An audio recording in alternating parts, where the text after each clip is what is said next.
I was a kid from Phillip Island who has facial palsy, was born with facial palsy. And I just never had that moment where I was like, oh, I'm going to be down on myself for this. Like, I just never went, I'm going to hate myself because of this, or I'm going to, and wow. I would always make a joke before other people because I was like, it was that thing of just going, I'm going to get in before you can hurt me. Like, I'm going to own this. Yeah. And I don't even know what you're talking about. With facial palsy? I don't know what that is. And okay. And you don't look like I don't know what it is. So I don't know what it looks like, but you don't look like anything to me. No, I love it. Yeah, you're calling me out on my bullshit. It's like, I imagine it all unravels now.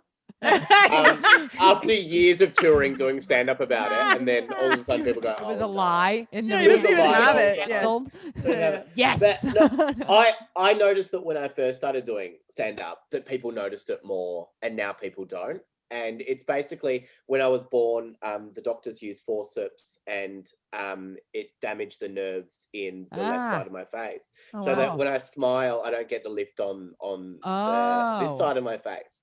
So I had that. I always had facial palsy, and my mum's amazing, and she forced me to do public speaking when I was really young, because she was like, if you get up in front of people, you will take that away from them, and they will never have that.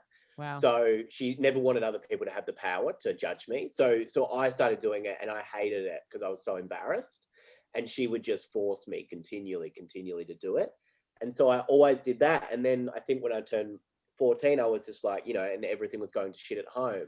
My parents encouraged me to do other things because they felt awful about what was happening. So they just encouraged me to be independent. So I was going up to Melbourne, and I had no fear. So I was reaching out to the comedians in Melbourne just to film a sketch for community TV.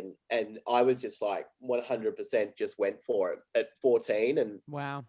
And so then it didn't have that fear to do stand-up, where I think I didn't have that.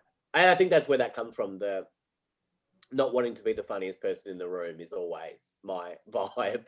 But it's also like, when you're doing stand-up, you kind of have to be.